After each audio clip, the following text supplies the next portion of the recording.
First, put the B film into the roller and tighten it with a hexagonal screwdriver.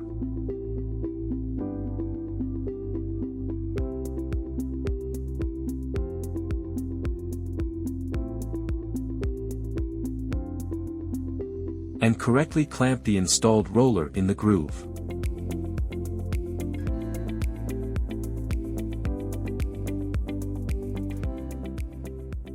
Now pass the B film through the heating roller, and then control the device to make the B film move forward smoothly. Use the black knob on the right to reinforce the B film roller to prevent shaking.